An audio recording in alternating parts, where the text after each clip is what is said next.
dari ibadah online GBI Altar Philadelphia. Sebelum kita memulai ibadah online hari ini, mari kita simak beberapa informasi gereja kita di Good News 21 Juni 2020. Bagi seluruh jemaat Altar Philadelphia yang rindu untuk menabur bagi pekerjaan Tuhan, dapat menyalurkannya melalui rekening berikut ini. Untuk persembahan korban syukur dan perpuluhan, Bapak Ibu Saudara dapat mentransfer ke Bank Permata atas nama GBI Altar Philadelphia di nomor 090 110 9400. Bagi Bapak Ibu Saudara yang telah mentransfer, dapat mengirim bukti transfer ke WhatsApp Bapak atau Ibu Gembala di nomor 0818 083 11253. Untuk diakonia, Bapak Ibu Saudara dapat mentransfer ke Bank BCA atas nama Heni Chandra atau Yovita Widya Indriani di nomor 702 508 3300. Berilah dengan sukacita, sukarela, dan dengan penuh ucapan syukur. Mari ajak anak Bapak Ibu Saudara untuk mengikuti ibadah Star Kids setiap hari Minggu pukul 13.00 waktu Indonesia Barat. Juga ada ibadah The Ignited setiap hari Minggu pukul 15.00 waktu Indonesia Barat. Serta ibadah umum untuk seluruh jemaat Altar Philadelphia yang dilaksanakan setiap hari Minggu pukul 10 pagi melalui YouTube channel masing-masing ibadah beserta link yang akan dibagikan. GBI Altar Philadelphia's Prayer. Firman Tuhan berkata, "Dan apabila kamu berseru dan datang berdoa kepadaku, maka aku akan mendengarkan kamu." Mari Bapak Ibu Saudara, bersama-sama kita mengambil bagian untuk berdoa setiap 1 jam per hari di rumah kita masing-masing. Untuk mendapatkan informasi selanjutnya, dapat Bapak Ibu Saudara lihat di official Instagram kita di @GBI-Altar-Philadelphia dan akun Facebook kita GBI Altar Philadelphia Jakarta, agar tidak ketinggalan informasi mengenai roti hidup, ulang tahun, caring prayer, dan lain sebagainya. Sekian Good News GBI Altar Philadelphia pada minggu ini. Tuhan Yesus memberkati.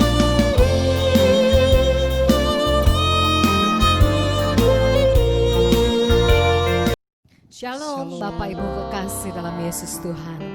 Apa kabar pagi ini? Saya percaya kita semua dalam keadaan baik. Kita semua diberkati Tuhan. Amin. Karena kita punya Tuhan yang besar. Allah kita Allah yang luar biasa. Allah yang begitu mengasihi kita. Oleh karenanya kita harus memuji Dia, menyembah Dia, dan memberikan yang terbaik buat Tuhan pagi ini. Amin. Mari sama-sama kita satukan hati dalam doa. Bapa kami terkasih dalam surga, Tuhan, kami bersyukur buat pagi hari ini. Kami mau menaikkan syukur, menaikkan pujian, penyembahan kami yang terbaik buat Tuhan.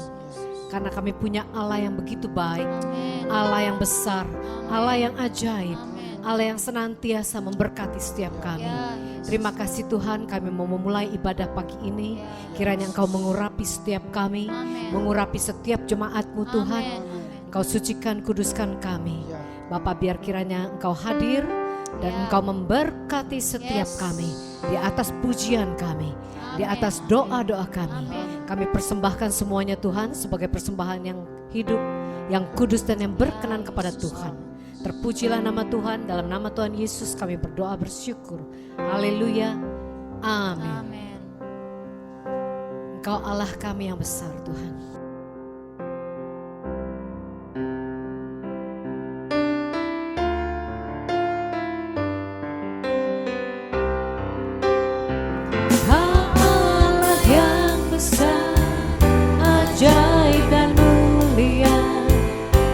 Kau Yesus yang selalu membuatku terpesona.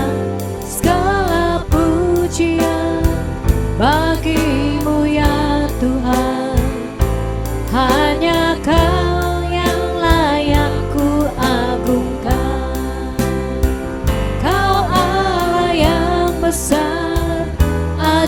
ajaib dan mulia. Kau Yesus yang selalu membuatku terpesona. Segala pujian bagimu ya Tuhan. Hanya Kau yang layak ku agungkan. Kau Allah yang besar, ajaib dan mulia. Kau Yesus yang selalu membuatku terpesona. Segala pujian bagimu ya Tuhan. Hanya Kau yang layak ku agungkan. Kau Allah yang besar, ajaib dan mulia. Kau Yesus yang selalu membuatku terpesona. Segala pujian bagimu ya Tuhan. Hanya Kau yang layak ku agungkan. Hanya Kau yang layak ku agungkan. Hanya Kau yang layak ku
Hanya Engkau Tuhan yang layak kami tinggikan.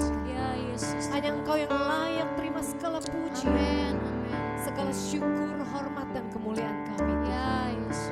Dan hanya Engkaulah Tuhan perisai kami. Hanya Engkaulah perlindungan kami. Amin.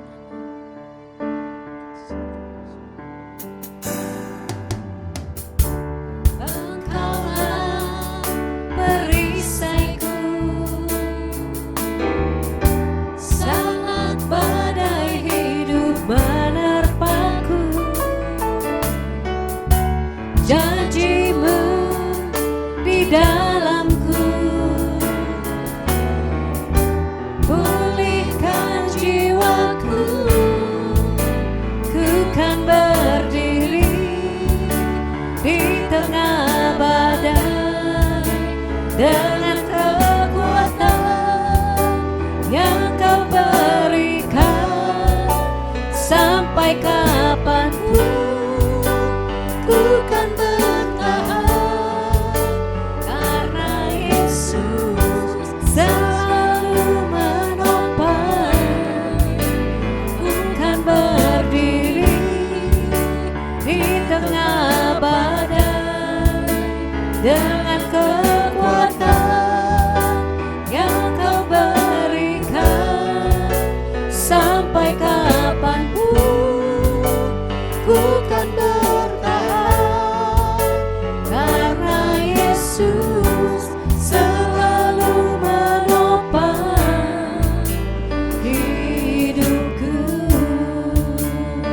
Benar Tuhan, kami akan senantiasa kuat di dalam Engkau, karena Engkaulah perisai kami.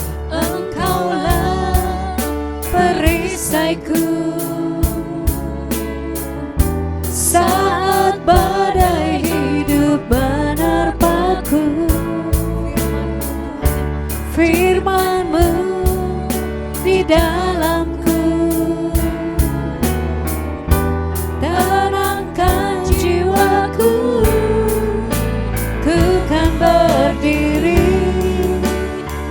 tengah badai, dengan kekuatan yang Kau berikan, sampai kapanpun ku kan bertahan, karena Yesus selalu menopang.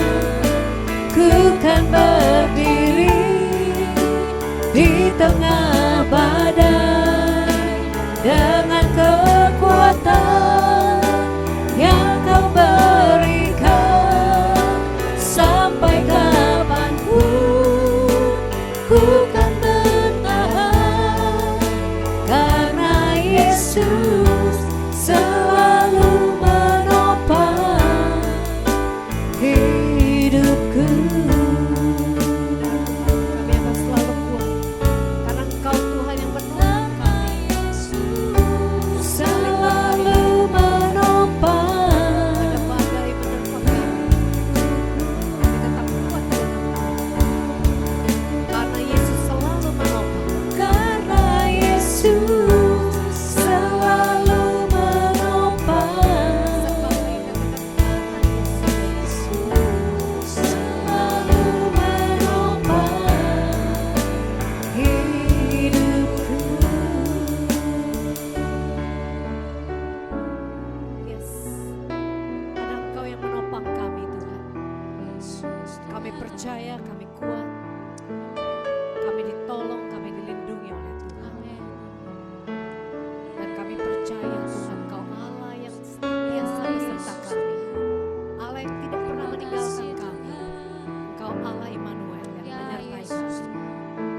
Kalau sebentar Tuhan kami akan diberkati dengan kebenaran firman.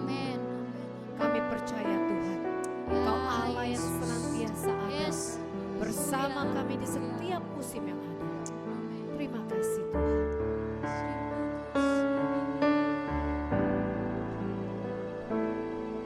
Engkau ada bersamaku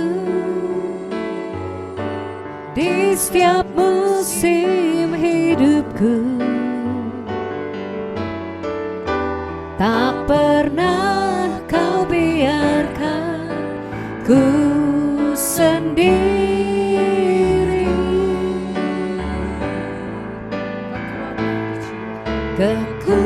Kekuatan di jiwaku adalah bersamamu. Tak pernah ku ragukan kasih-Mu. Bersamamu Bapa, ku lewati semua perkenananmu yang teguhkan hatiku. Engkau yang bertindak, memberi pertolongan,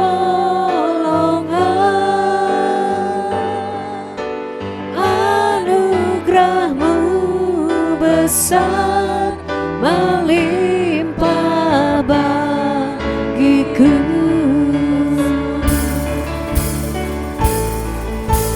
Bersamamu Bapa, ku lewati semua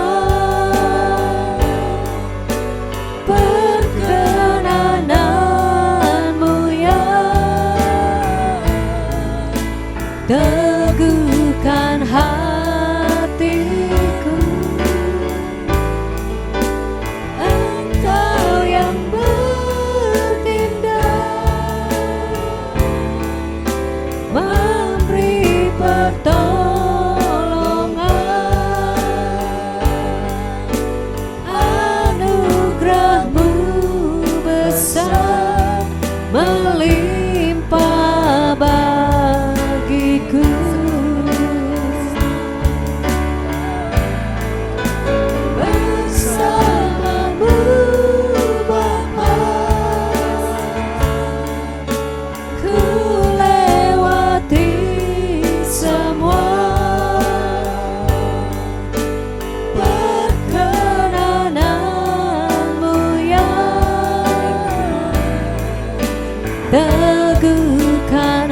siap diberkati oleh kebenaran firman-Mu Tuhan. Amin. Terima kasih.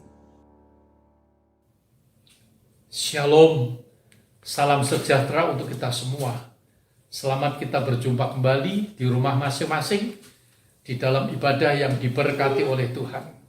Kita bersyukur kita masih ada karena anugerah kemurahan serta cinta kasih-Nya yang luar biasa. Sehingga hari ini saya percaya setiap kita telah menyiapkan diri kita untuk kita menyenangkan hati Bapa, untuk kita datang kepada Dia.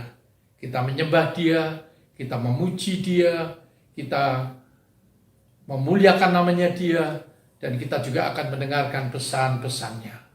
Mari kita satu di dalam doa untuk kebenaran firman-Nya. Di dalam nama Tuhan Yesus, kami bersyukur pagi hari ini. Kembali kami di bulan yang ke-6, di minggu yang ketiga.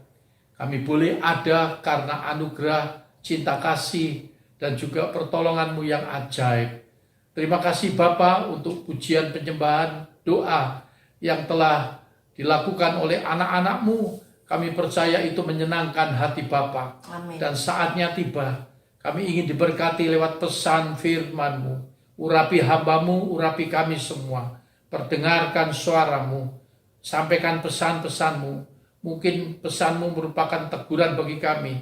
Mungkin juga pesan-Mu merupakan penghiburan bagi kami. Mungkin juga pesan-Mu merupakan kekuatan bagi kami, nasihat bagi kami, dan juga anugerah bagi kami. Sampaikan Tuhan, dan Engkau pakai hamba-Mu yang tidak ada apa-apanya menjadi berarti karena Tuhan ada di dalam hidup hamba-Mu. Terpujilah nama-Mu, kami siap diberkati lewat kebenaran firman yang hidup dan berkuasa di dalam nama Tuhan Yesus Kristus. Haleluya.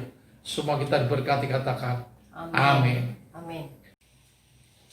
Baik, kita akan kembali kepada seorang tokoh, yaitu Nabi Elisa, yang 3 minggu ini kita telah berbicara tentang tokoh tersebut yang luar biasa. Seorang nabi yang besar, yang dipakai oleh Allah, diurapi oleh Allah, dan beliau melakukan perkara-perkara besar yang ajaib. Bahkan beliau melakukan lebih daripada apa yang tuannya atau gurunya, yaitu Nabi Elia, yang dia pernah belajar, dia pernah berjalan bersama-sama selama puluhan tahun mendampingi Elia. Dan tokoh ini adalah hambanya Elisa yang kita akan pelajari lebih jauh. Mengapa Tuhan pakai dia menjadi hambanya yang sangat luar biasa? Karena Elisa mempunyai pengenalan yang dalam akan Allah. Elisa, dia berakar ke bawah, berbuah ke atas, berakar ke bawah, berakar ke bawah, bertumbuh ke atas, dan bertumbuh ke atas, berakar ke bawah. Dan hari ini kita akan melihat sebetulnya rahasia apa di balik kesuksesan, nama besar, dan juga perkara besar yang Nabi Elisa melakukannya. Saya melihat karena hambanya Elisa ada harga yang dia mau bayar harga lebih, sehingga tidak heran kalau di dalam perjalanan hidupnya Tuhan pakai dia untuk menjadi kesaksiannya bagi banyak orang. Elisa tidak serta-merta bisa melakukan perkara-perkara besar dari Tuhan, tetapi saya yakin dan percaya di dalam perjalanan kehidupannya ada harga yang mahal yang ia telah perbuat, yang ia telah lakukan. Maka dari itu Tuhan angkat dia menjadi hambanya yang luar biasa. Mari kita melihat perjalanan daripada Elisa. Siapakah Elisa sebelum Tuhan pakai untuk menjadi hambanya yang luar biasa? Di dalam 1 Raja-Raja pasal yang ke-19, ayat yang ke-19 sampai ayat yang ke-21. Di sini dengan perikop Elisa terpanggil. 1 Raja-Raja pasal 19 ayat yang 19 sampai 21. Setelah Elia pergi dari sana, ia bertemu dengan Elisa bin Safat yang sedang membajak dengan 12 pasang lembu, sedang ia sendiri mengemudikan yang ke-12. Ketika Elia lalu dari dekatnya, atau ketika Elia berjalan di dekatnya, ia melemparkan jubahnya kepadanya. Ayat 20, lalu Elisa meninggalkan lembu itu dan berlari mengikuti Elia. Katanya, biarkanlah aku mencium ayahku dan ibuku dahulu, lalu aku akan mengikuti engkau. Jawabnya kepadanya, baiklah, pulang dahulu. Dan ingatlah apa yang telah kuperbuat kepadamu. Ayat 21, lalu berbaliklah ia daripada Elia yang mengambil pasangan lembu itu, menyembelihnya dan memasak dagingnya dengan bajak lembu itu sebagai kayu api. Ia memberikan daging itu kepada orang-orangnya, kemudian makanlah mereka. Sesudah itu bersiaplah ia atau bersiaplah Elisa, lalu mengikuti Elia dan menjadi pelayannya. Lalu ia mengikuti Elia dan menjadi pelayannya. Saudara yang dikasih oleh Tuhan, Elisa tidak serta-merta menjadi nabi yang luar biasa dipakai oleh Allah, nabi yang besar. Tetapi ternyata ia memulai dari bawah. Padahal siapakah Elisa waktu didapati oleh Elia?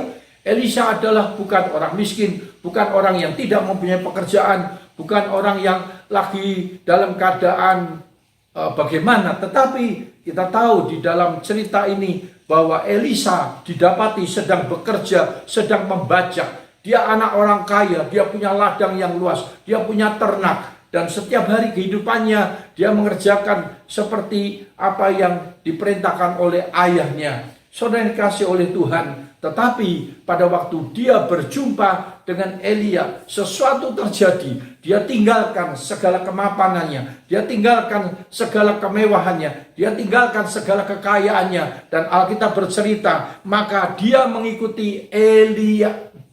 Dia bukan ikut Elia sebagai bos, sebagai tuan, sebagai owner, sebagai pimpinan. Tidak, Alkitab bercerita bahwa dia mengikuti Elia sebagai pelayan.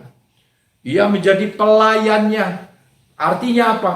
Elisa, dia mau menjadi pelayan daripada Elia, menjadi budaknya, menjadi pembantunya, menjadi jongosnya. Sesuatu yang luar biasa. Saudara, tidak heran di dalam perjalanan hidup daripada Elia, apa yang terjadi? Maka dia terus mengikuti perjalanan bersama dengan gurunya, dengan nabinya, yaitu Elia, orang yang dipakai Allah secara luar biasa. Nah, di dalam cerita selanjutnya, di dalam 2 Raja-Raja pasal yang kedua, waktu setelah mengikuti Elia berpuluh tahun dengan setia, dengan ketekunannya, maka apa yang kita tahu?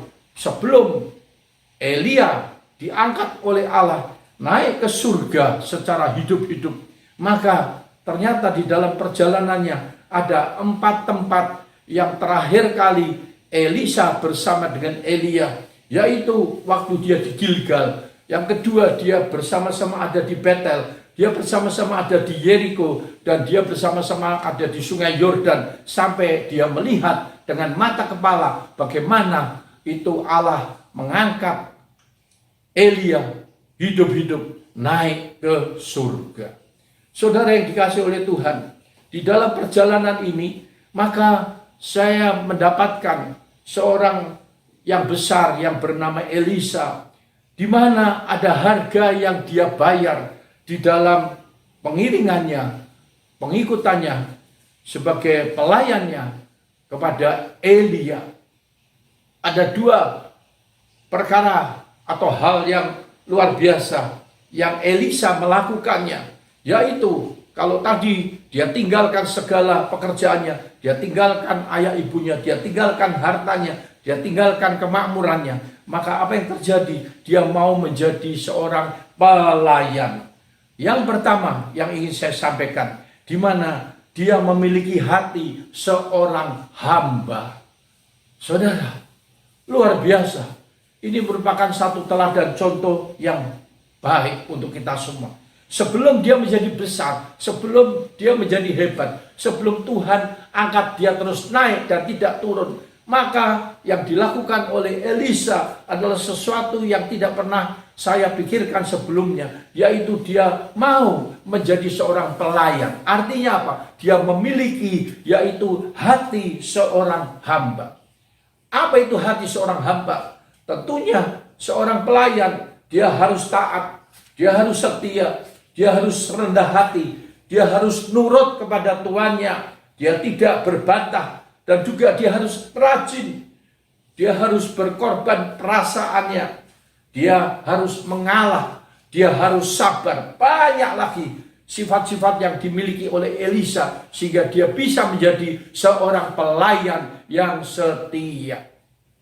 Dia tidak cuma sebentar menjadi pelayan, tetapi dia mengikuti Elia sampai Elia naik ke surga. Saudara yang dikasihi oleh Tuhan, miliki hati seorang hamba itu menjadikan seseorang sesuatu yang luar biasa, dan itu merupakan sebuah modal. Kalau kita ingin naik dan tidak turun, maka hal yang pertama kita harus memiliki hati seorang hamba seperti Elisa. Banyak orang cuma mau hasilnya, banyak orang cuma melihat si A, si B berhasil dan dia mau ke sana. Tapi seringkali orang-orang tersebut hanya mau hasilnya, mau enaknya saja. Tetapi dia tidak mau melewati proses demi proses yang harus dijalani untuk menjadi besar, untuk menjadi seorang nabi yang besar, untuk menjadi seorang pengusaha yang besar, untuk menjadi orang yang sukses, untuk menjadi hamba Allah yang diurapi, dipakai oleh Tuhan, untuk menjadi apa saja. Saya percaya harus dimulai dari bawah, dari yang terkecil. Katakan amin. Amin. Dan ini sangat penting. Supaya apa? Di dalam proses perjalanan kehidupan tersebut ada harga yang harus dibayar. Dan juga ada pengalaman-pengalaman yang mungkin kita tidak dapatkan di sekolah dan lain sebagainya. Tetapi di dalam pengalaman hidup, maka itu jauh lebih berguna untuk supaya bekal kepada setiap orang untuk mau akhirnya berkorban, dan juga untuk supaya menjadikan seseorang mau naik kelas, mau mempunyai pengenalan yang dalam kepada Allah. Di dalam proses tersebut, maka akhirnya dia harus lulus. Setiap kali ujian yang kita hadapi dan kita tidak bisa lulus, maka Tuhan akan tetap kasih kita di dalam ujian-ujian tersebut. Saudara yang dikasihi oleh Tuhan, seorang hamba. Saya percaya hari ini untukmu dan untukku, kita belajar daripada seorang yang besar, yaitu Elisa. Dia memiliki hati seorang hamba. Satu ketika waktu saya umur 17 tahun dan saya sakit selama 2 tahun. Maka pada waktu itu secara studi, secara sekolah saya gagal. Saya putus sekolah. Maka saya sampai kelas 2 SMA dan saya tidak naik kelas karena sakit selama 2 tahun. Akhirnya lewat mujizat Allah, lewat perjamuan kudus yang saya tadinya sampai lumpuh, akhirnya saya disembuhkan oleh Tuhan. Dan apa yang terjadi? Maka pada waktu itu saya mengambil keputusan untuk saya bekerja. Singkat cerita, saya melamar di dalam sebuah pekerjaan dan memang tidak mempunyai ijazah SMA pun tidak. Maka akhirnya saya diterima sebagai seorang sales yang menjual produk-produk susu dan lain sebagainya. Saudara, di dalam pekerjaan saya yang saya geluti, saya tekuni, saya diberkati Tuhan luar biasa dan saya bisa memberikan hasil yang maksimal untuk perusahaan tersebut, dan saya disukai oleh bos saya atau owner, pemilik daripada perusahaan tersebut. Apa yang terjadi? Saya posisi sebagai seorang sales dengan baju yang rapi, pakaian yang rapi, penampilan yang baik dan lain sebagainya. Tetapi saudara tahu ini perusahaan-perusahaan ya Chinese Totok, di mana memang pegawainya kurang, hanya sopir dan saya bagian penjualan. Karena memang bos saya pada waktu itu adalah terkenal di mana sangat galak, sangat pelit. Pokoknya di mata orang-orang yang bekerja pada waktu itu kepada dia hanya tahan 1 minggu, 2 minggu, 1 bulan keluar pasti. Kenapa? Karena tidak tahan dengan perlakuannya kepada anak buah. Nah, kepada saya juga ternyata demikian juga. Maka walaupun saya menjadi seorang sales, ya, tetapi saya juga harus merangkap. Kalau pagi datang ke kantor, ya, jam 8, jam setengah 8 saya sudah masuk. Walaupun jam kantornya jam 9, saya datang lebih awal. Sudah tahu, saya harus melakukan apa? Saya harus ngelap itu kaca. Saya harus menyapu. Saya harus membersihkan ruangan kantor. Karena memang tidak ada orang yang lain. Dan sudah tahu, jam pulang jam 5 sore, tapi seringkali saya pulang jam 9, jam 10 malam. Paling cepat jam 8 malam. Kenapa? Disuruh kasih tambahan pekerjaan yang lain yang sebetulnya bukan bidang saya. Tetapi karena saya waktu itu, saya menyadari keberadaan saya menyadari posisi saya, maka saya belajar dari situ. Dan akhirnya saya bisa bertahan selama 8 bulan di pekerjaan itu. Walaupun saya harus merangkap sebagai kuli, sebagai pelayan, sebagai budak. Karena kalau barang-barang masuk juga saya harus mengangkat itu peti. Memikul itu peti-peti susu yang jumlahnya 2.000, 3.000 peti. Saudara bayangkan, yang tadinya bukan merupakan pekerjaan saya, tapi saya lakukan itu dengan sukacita, dengan segenap hati, dengan tulus. Dan Tuhan tidak pernah meninggalkannya. Tuhan tidak pernah buta. Lewat proses itu, saya dididik, saya mendapat sebuah pelajaran yang sangat berharga. Seandainya saya tidak lulus di dalam perusahaan tersebut selama 8 bulan, mungkin saya tidak ada hari ini sebagaimana saya ada. Lewat proses itu saya jalani. Kenapa? Satu hal, saya belajar sebagai seorang hamba, seorang pelayan. Ya, kita boleh punya posisi apapun juga, tapi milikilah hati seorang hamba seperti Elisa. Saudara yang dikasih oleh Tuhan, hari ini di samping Elisa memiliki hati seorang hamba, maka hal yang kedua, maka kita boleh melihat di dalam 2 Raja-Raja pasal yang kedua, ya, dengan perikop Elia naik ke surga, dari ayat pertama sampai ayat yang ke-18, tetapi saya hanya mengambil bagian-bagian saja yang penting. Ya, apa yang terjadi? Di sini diceritakan bahwa pada waktu itu Elia sudah waktunya Tuhan mau angkat naik ke surga. Dan ternyata Elisa sebagai pelayannya, sebagai pembantunya, sebagai bujangnya yang setia, yang selalu berada bersama dengan Elia dimanapun beliau berada. Maka pada waktu itu dia harus melewati 4 daerah, 4 tempat. Karena sebelum Elia naik ke surga, dia pergi ke 4 tempat atas suruhan daripada Allah sendiri. Hal yang pertama yaitu Elia dan Elisa berdua ada di Gilgal. Ini ada di dalam 2 Raja-Raja pasal yang kedua ayat yang pertama. Selanjutnya dia ada di Betel. Dan apa yang Elia katakan kepada Elisa? Berkatalah Elia kepada Elisa ayat yang kedua, baiklah tinggal di sini sebab Tuhan menyuruh aku ke Betel. Tetapi Elisa menjawab, demi Tuhan yang hidup dan demi hidupmu sendiri, sesungguhnya aku tidak akan meninggalkan engkau. Lalu pergilah mereka ke Betel. Saudara, berapa kali Elia menyuruh, sudah kamu tidak usah ikut aku. Kamu tinggal di sini saja karena Tuhan menyuruh aku ke Betel. Tuhan menyuruh aku ke Yeriko. Tuhan menyuruh aku ke sungai Yordan. Saudara, tetapi dengan tegas, dengan bijaksana, dengan kerendahan hati, Elisa menjawab, demi Tuhanku dan demi hidupmu sendiri, sesungguhnya aku tidak akan meninggalkan engkau. Saudara yang dikasih oleh Tuhan, ini kalau saya pelajarin, berarti Elisa di samping memiliki hati seorang hamba, dia juga memiliki sebuah komitmen. Sekali lagi, komitmen. Saudara, apa itu komitmen? Komitmen adalah sebuah tanggung jawab yang tinggi. Komitmen adalah juga di dalamnya ada sebuah kegigihan, ada sebuah tekad, ada sebuah semangat. Di dalamnya juga ada integritas, ada ketekunan, ada kejujuran. Dan akhirnya melahirkan sebuah komitmen. Dia komitmen kepada Elia. Di mana Elia berada, dia pokoknya mau ikut terus kepada Elia. Sampai dia akan melihat Elia dengan hidup-hidup diangkat Allah naik ke surga. Saudara, Elisa di dalam perjalanan hidupnya, setelah dia bergaul lama, setelah dia melayani bosnya, tuannya, yaitu Elia, dia tahu, dia kepingin juga apa yang telah dilakukan, perkara-perkara ajaib, perkara besar yang dilakukan oleh Elia, di mana Allah memakai Elia sebagai nabi yang luar biasa. Elisa pun ingin mewariskan warisan rohani.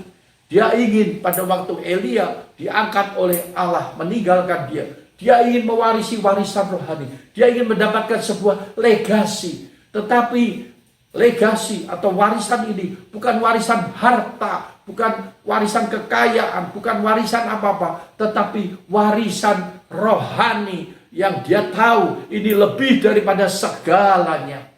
Sehingga dia tahu apa yang dilakukan oleh Elia, dia pun kepingin untuk dapat melakukannya. Dan apa yang terjadi setelah Elisa mengikuti Elia sekian lama, dari satu tempat ke tempat yang lain.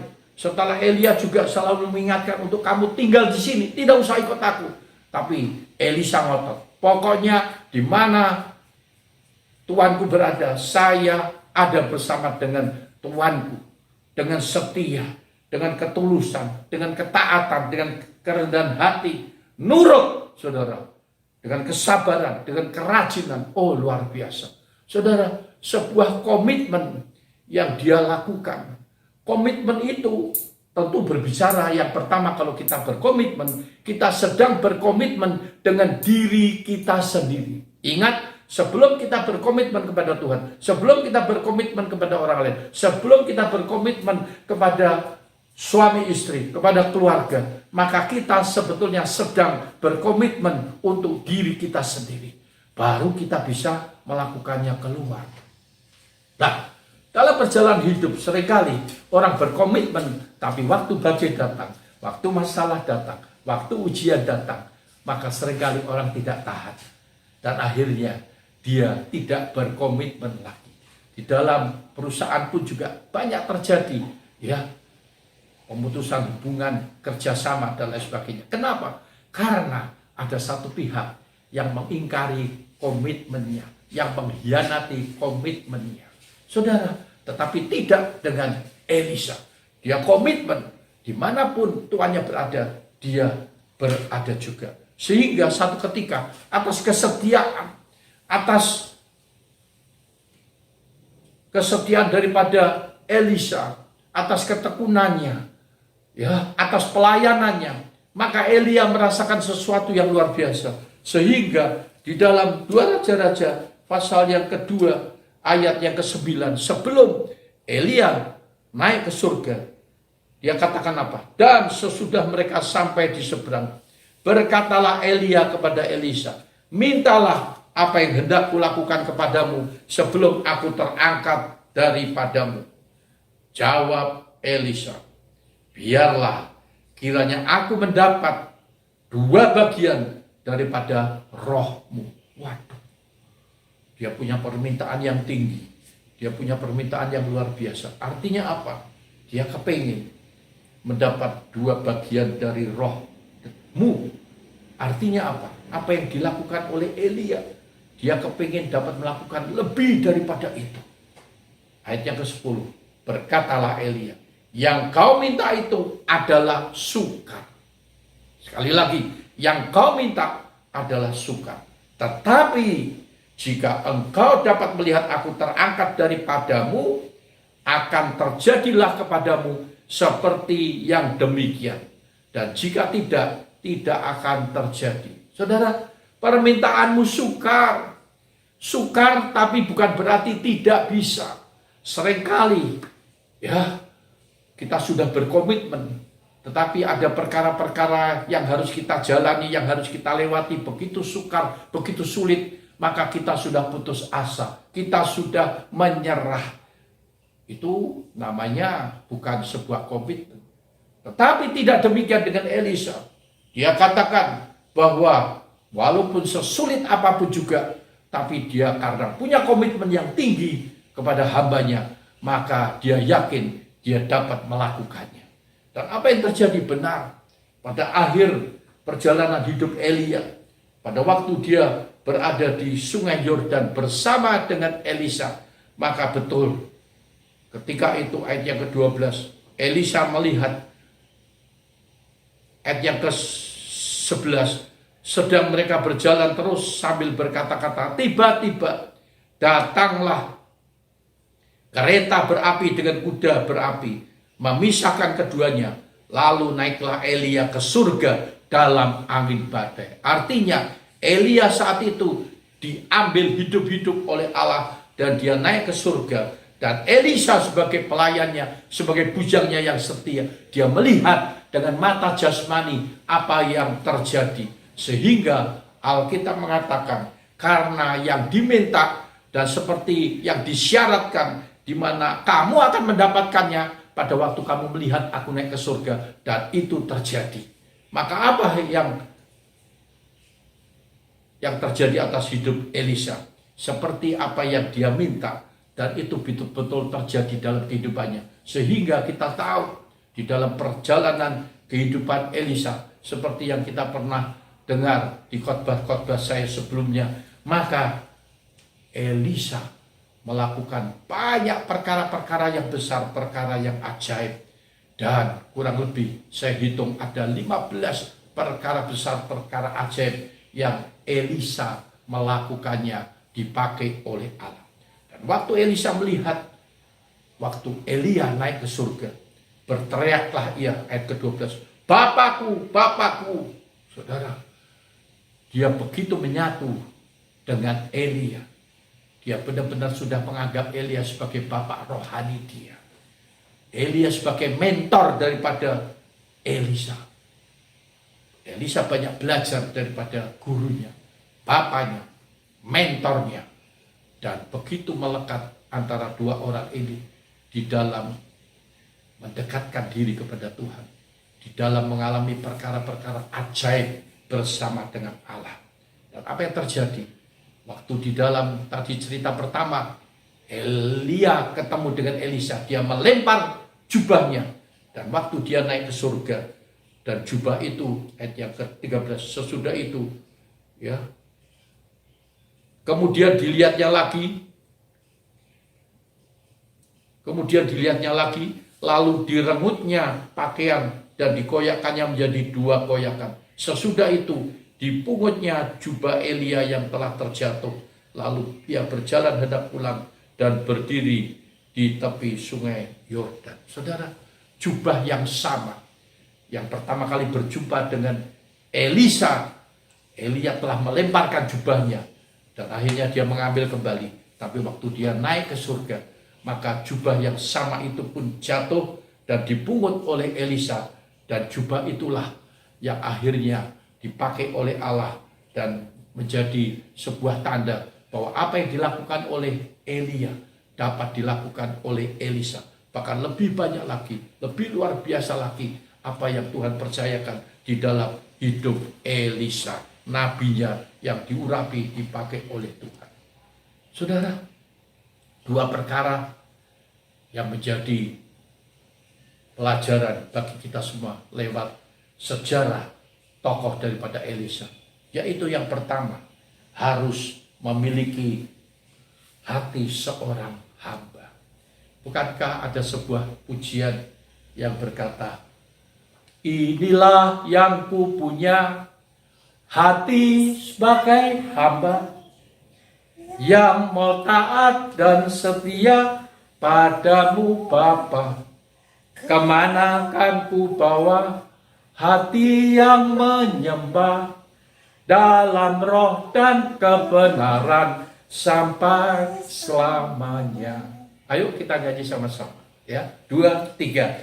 Inilah yang ku punya, hati sebagai hamba, yang mau taat dan setia padamu Bapa. Kemana kan ku bawa hati yang menyembah dalam roh dan kebenaran sampai selamanya. Saya percaya, saya berdoa, kiranya ujian ini juga merupakan doamu dan doaku. Amin. Biarlah setiap kita memiliki hati seorang hamba. Posisi apapun yang engkau sedang raih, posisi apapun yang sedang engkau duduki, walaupun engkau sebagai pimpinan, walaupun engkau sebagai manajer di kantor, walaupun engkau sebagai pengusaha besar sekalipun, walaupun engkau menjadi hamba Tuhan yang diurapi, dipakai oleh Tuhan secara luar biasa, tetapi jangan lupa, miliki hati seorang hamba. Amin. Katakan amin. Amin. Karena itu adalah modal untuk membawa kita dari satu tempat ke tempat yang lain. Terus naik, terus naik, terus naik. Dan itu di dalam kehendak Tuhan. Sehingga dengan demikian kita benar-benar memiliki pengenalan Allah yang dalam. Berakar ke dalam, berbuah ke atas. Amin. Yang kedua, di samping memiliki hati seorang hamba, kita harus mempunyai komitmen dalam segala hal. Amin. Kalau kita diberi tanggung jawab di dalam pekerjaan, di dalam tugas, sebagai apapun juga, sebagai seorang suami, seorang istri, seorang anak, sebagai seorang pelajar, seorang studi, ya student, ya sebagai posisi apapun, pelayan Tuhan, ya kita harus punya komitmen dari perkara yang kecil sampai perkara yang besar. Dan saya percaya apa yang dilakukan oleh Elisa, kita dapat mencontohnya.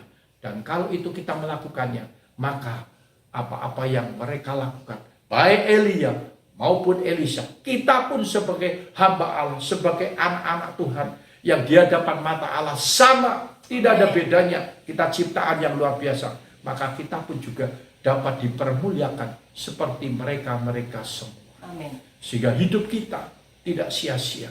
Hidup kita yang sementara ada di dunia ini, pada satu ketika kita tutup mata, kita mengakhiri perjalanan hidup ini, dan kita dibawa oleh Tuhan tinggal bersama-sama dengan Dia. Tetapi dalam perjalanan hidup kita, kita telah mewariskan warisan rohani, baik kepada anak cucu, baik kepada orang lain. Kita meninggalkan sebuah legasi yang sangat berguna untuk hormat kemuliaan namanya Dia. Yang diberkati katakan amin. Amin. Dan saya rasa ini saja firman Tuhan, pesan Tuhan hari ini, kiranya dimeteraikan di dalam nama Tuhan Yesus Kristus. Amin untuk firman-Nya. Tuhan memberkati. Haleluya. Mari kita satu dalam doa. Tuhan Yesus, Tuhan yang baik. Amin. Engkau telah menyampaikan firman-Mu lewat hamba. Iya, Bapak. Di dalam segala keterbatasan yang ada, kami percaya hamba-Mu berhenti berbicara.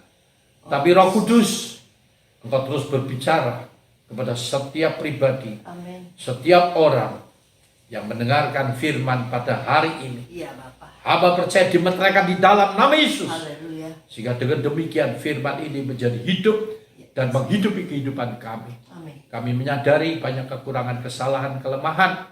Oleh sebab itu kami ingatkan kami, supaya kami bagaimana berakar ke dalam dan berbuah ke atas. Berakar ke dalam, bertumbuh ke atas. Maka tidak lain dan tak bukan, kami harus mau bayar harga lebih untuk semuanya itu.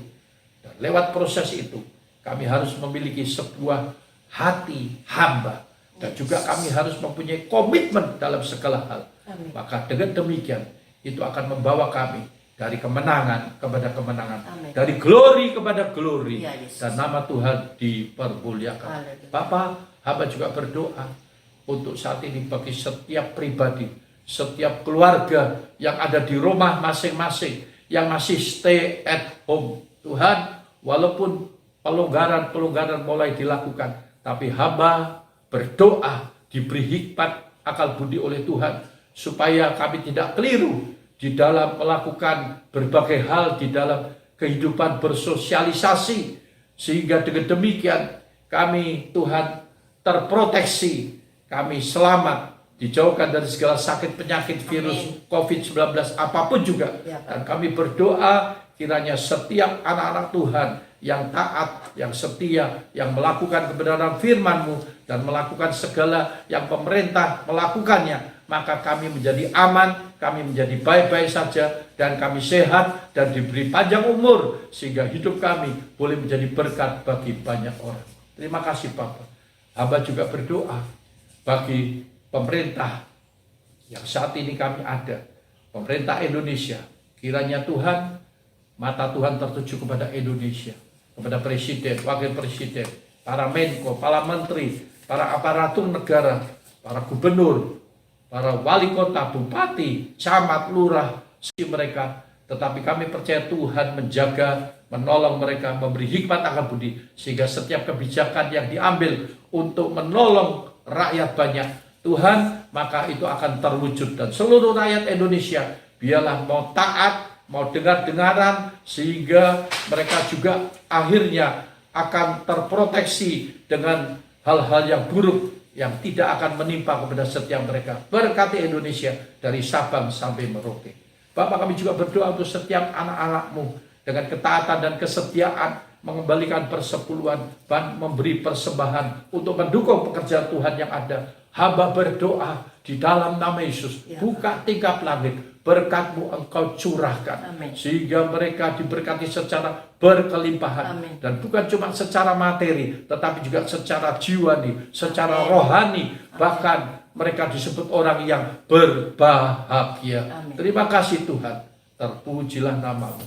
Pada akhirnya Tuhan, kami juga berdoa untuk keluarga Bapak Gunarso Susanto Margono yang beberapa hari kemarin Tuhan telah panggil beliau pulang ke rumah Bapa, dan hari Sabtu kemarin telah dikebumikan. Tuhan, kami berdoa untuk keluarganya, untuk istrinya, untuk Ibu Gunarso, untuk anak-anak mereka, mantu, cucu, semua Tuhan. Kiranya diberi kasih karunia, diberi Tuhan penghiburan, dan diberi Tuhan penjagaan yang datang dari Tuhan. Sehingga dengan demikian Tuhan, mereka tetap percaya kepada Tuhan, mengenal Tuhan, karena Tuhan begitu baik atas keluarga ini. Terpujilah nama-Mu. Terima kasih. Akhirnya kami semua akan menerima berkat dari Bapa. Mari saya jemput kita bangkit berdiri. Haleluya. Terimalah berkat urapan dari Bapa di surga. Tuhan memberkati engkau dan melindungi engkau. Amen. Tuhan menyinari engkau dengan wajahnya dan memberikan padamu kasih dan anugerahnya. Amin. Dan Tuhan menghadapkan wajahnya kepadamu, sehingga anugerah dari Allah Bapa, kasih sayang dalam Tuhan kita Yesus Kristus, persekutuan bersama Roh Kudus yang terus tinggal menyertai kami pagi ini bahkan sampai selama-lamanya. Sekali percaya Yesus, cinta Yesus, melayani Yesus untuk selama-lamanya, kami tetap setia kepadamu di dalam nama Tuhan Yesus Kristus. Haleluya. Semua kita beriman, diberkati, katakan sama-sama. Amin. Selamat pagi, selamat hari Minggu, dan sampai berjumpa di minggu yang akan datang. Tuhan Yesus memberkati kita semua. Haleluya.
Memberkati kita semua, ibadah kita sudah selesai. Sampai ketemu lagi minggu depan. Tuhan memberkati.